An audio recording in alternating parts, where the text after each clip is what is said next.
Welcome back, everybody. As the temperatures start to drop, Americans are bracing for what experts warn could be one of the toughest flu seasons in years. Oh my, oh my. Doctors say that this year's strain could hit harder and spread faster. So what can you do to protect yourself and your family from getting sick? Joining us now to talk about all of that, he is world-renowned doctor and chief scientific officer at the wellness company. He also is the author of the new book, Vaccines, Mythology, Ideology, and Reality, Dr. Peter McCullough. Dr. McCullough, thanks so much for being here.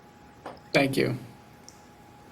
I knew without even looking at my weather forecast, because I got a couple marketing messages today from two separate major pharmaceutical chains in this country, both recommending that I go, run, go get the flu shot.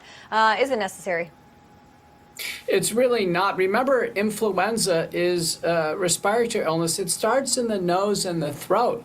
So your first line of defense is a nasal spray and gargle twice a day. I think you should do it year long, certainly during flu season.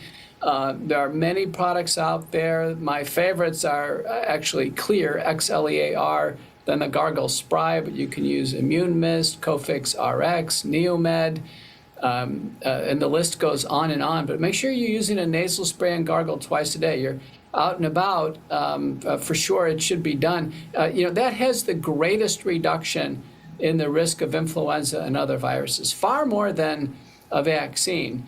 Now, if one contracts influenza, there are 4 FDA-approved antiviral drugs. They work best started day 1, so it means have them on hand. You can do that with the wellness company contagion kit. The available generics are Tamiflu and then Ofluza. The other ones are IV that you get in a clinic.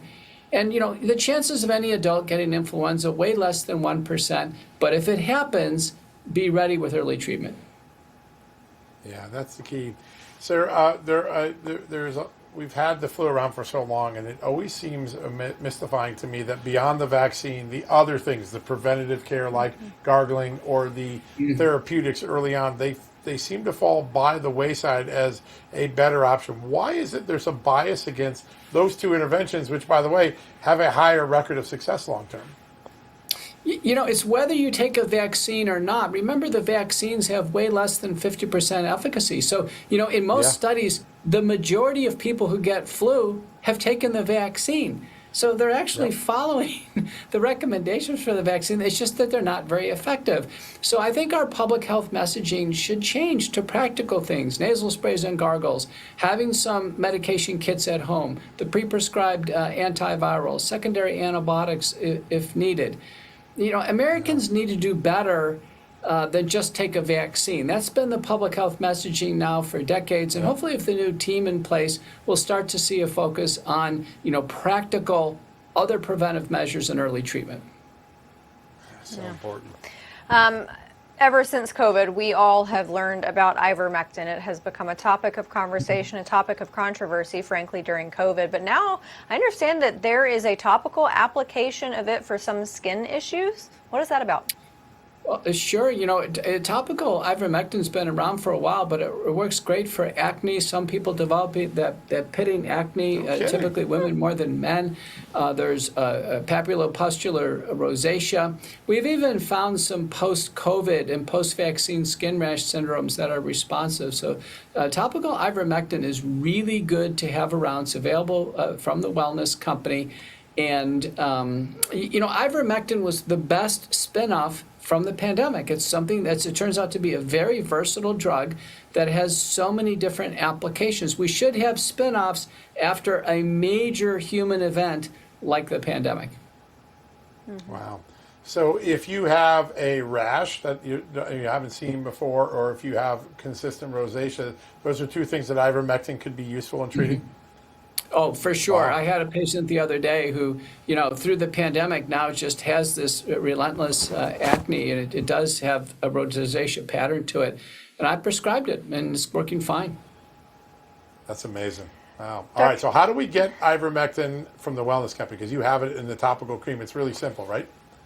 Right, there's multiple products. You can get the ivermectin cream, ivermectin with benbenazole is an anti-parasitic. You can get straight up ivermectin. You sign up on the wellness company. You do have to go through some checks with the doctor. It's pretty rapid. Make sure everything is prescribed the right way, and then prescribe it. And we've got now several pharmacies can get it out within a few days. And I think people will find this is far better than trying to go to an urgent care and clicking in and going through all the steps and then trying to get it at a local pharmacy. Just go to the wellness company, TWC.health, and then promo code JUSTNEWS.